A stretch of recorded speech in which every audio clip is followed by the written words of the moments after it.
You're listening to Drama Dift, your go-to source for the latest in television entertainment news. Hey General Hospital fans, it's Belinda here, and I've got your 2-week spoilers for November 10th through the 21st. This stretch takes us deep into November sweeps, almost up to the holidays, and it's packed with shocking moves, risky choices, and game-changing revelations. Both Carly and Michael are taking bold chances that could shake up everything in Port Charles. If you're not already following us, hit that subscribe button. Let's jump right in. On Monday, November 10th, Brooklyn is completely shaken and turns to Dante, asking him to promise that what she's about to say stays between them. It sounds serious, and my guess is it's about either Michael or Gio. Over at the hospital, things take an interesting turn when Isaiah visits Portia in her office and Felicia suddenly drops by. She seems to be asking some pointed questions because Isaiah quickly turns to Portia and suggests they go down to the PCPD to clear the air. Clearly, Portia's alibi for the night of Drew's shooting is becoming a hot topic.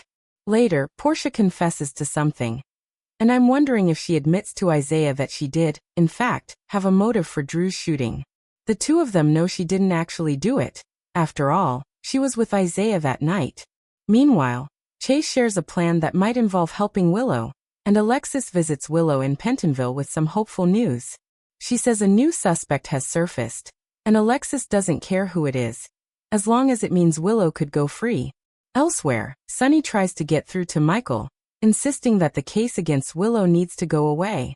He warns Michael that as long as Willow is being accused, Drew and others will keep coming for him.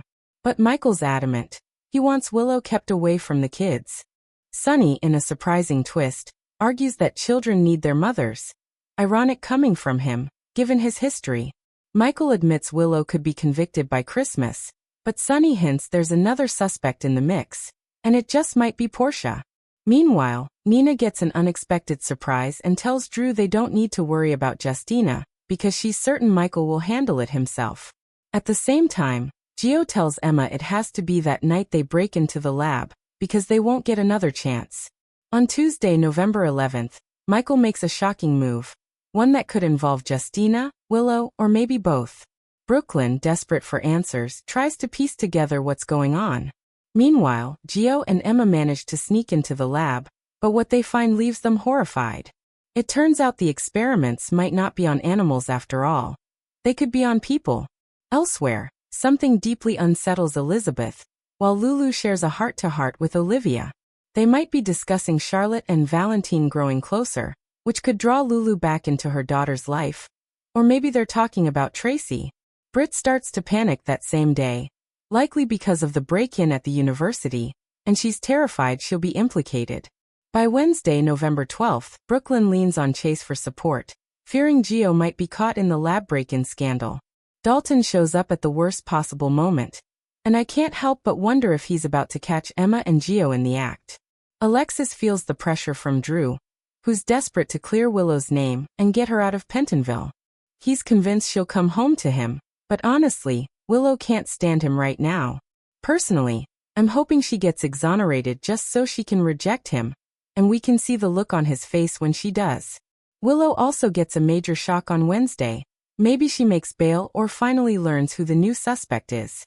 On Thursday, November 13th, Laura faces a difficult decision and has to make a sacrifice.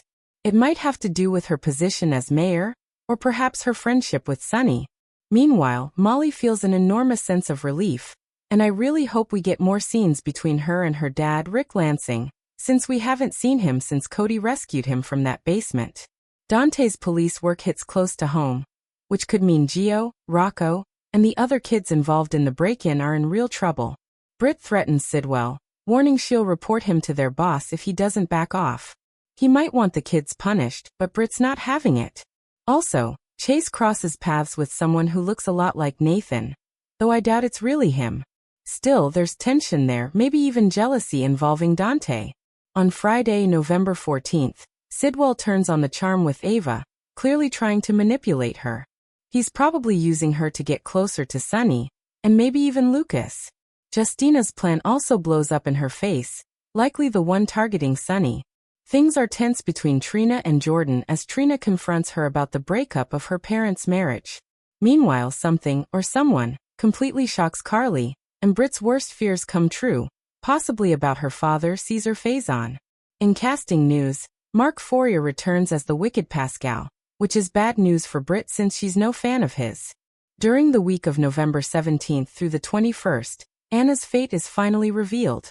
She's not on a WSB mission as everyone believed.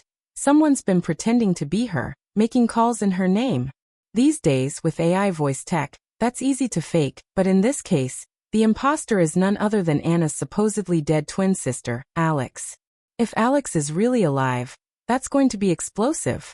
Personally, I'd love to see Finola Hughes play both roles again. She's phenomenal at it. Carly takes a huge risk in her war with Jack, while Jocelyn faces real danger as she carries out her secret assignment, stalking Lucas, infiltrating Windermere, and getting close to Sidwell and Marco to dig up dirt. Michael and Justina grow closer, and Gio, Emma, Rocco, and Charlotte could all face fallout for their reckless stunt in the lab. Meanwhile, Willow finally has reason to hope. Maybe she's exonerated or at least released on bail. I've said it before and I'll say it again. She didn't shoot Drew. As the election heats up, Sidwell steps up his schemes against Sonny, and the outcome could change the future of Port Charles forever. Portia may have no choice but to reveal her alibi, which means her secret fling with Isaiah is about to blow wide open.